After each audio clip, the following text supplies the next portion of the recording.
So, ఇప్పుడు AP high court jobs ఏవైతే ఉన్నాయో, డిస్ట్రిక్ట్ జాబ్సు, సో, వాటి రిజల్ట్స్ గురించి సో, ఎలా రిలీజ్ అయ్యేదానికి ఛాన్స్ ఉంది అని జెప్పేసి. అంటే, ఇప్పుడు రకరకాల పోస్టులున్నాయి.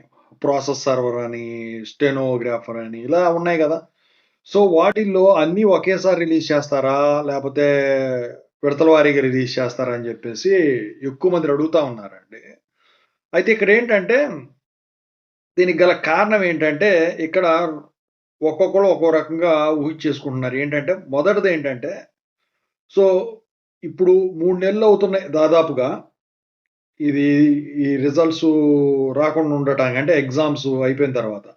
సో, ఈ 3 నెలలు కంప్లీట్ గాకముందు మొదట చాలామంది ఏమి కామెంట్లు చేసేవాళ్ళంటే, సో, ఇంతకు ముందు సారి ఈ రిజల్ట్స్ రిలీజ్ చేసినప్పుడు 3 నెలలు పట్టడానికి గల కారణం ఏంటంటే, AP high court jobs, district jobs కలిపి వదలటం వల్ల 3 నెలలు టైం పట్టింది.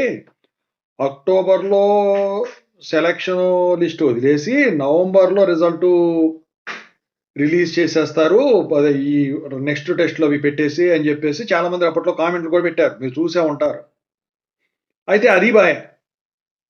మరి మీ లెక్క ప్రకారం కూడా చూసుకున్న ఈ పాటికి రిజల్ట్స్ రిలీజ్ అవ్వాలి. పోస్ట్‌లో గూడా ఉండాలి అసలు లెక్క ప్రకారం డిసెంబర్ వచ్చేసింది కాబట్టి. నెక్స్ట్ రెండోదొచ్చేసరికి ఏంటంటే, ఈ ప్రశ్న అడగటానికి గల కారణం అన్నీ ఒకేసారండి.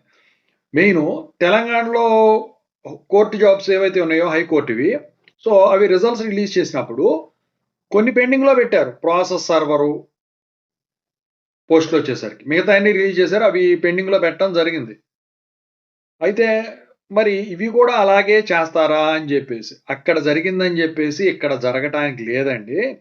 రిజల్ట్స్ ఎప్పుడొచ్చినా డిసెంబర్‌లో వచ్చినా, జనవరిలో వచ్చినా, ఫిబ్రవరిలో వచ్చినా, ఈ 3 నెలల్లో ఎప్పుడొచ్చినా కూడా రిజల్ట్స్ అన్నీ ఒకేసారి రిలీజ్ చేసేదానికి ఛాన్స్ ఉంది. ఎందుకంటే ఇప్పటికే బాగా లేట్ అయిపోయింది. నాకు తెలిసి ఈ పాటికి అంతా కూడా అయిపోయి ఉండాలక్కడ. అయితే ఇప్పుడు ఇక తదుపరి కార్యాచరణ కోసం వేచి చూస్తున్నారేమో మరి. ఓకేనా? దాని గురించే ఇదంతా ఆగుంటది గానీ, రిజల్ట్స్ అయితే అన్నీ కలిపే వచ్చేదానికి ఛాన్స్ ఉందండి. ఓకేనా? సో, ఓవరాల్‌గా అయితే ఇది ఇక చాలా మంది అడుగుతా ఉన్నారు అసలు రిజల్ట్స్ ఎప్పుడొస్తాయి ఏంటి అని జెప్పేసి.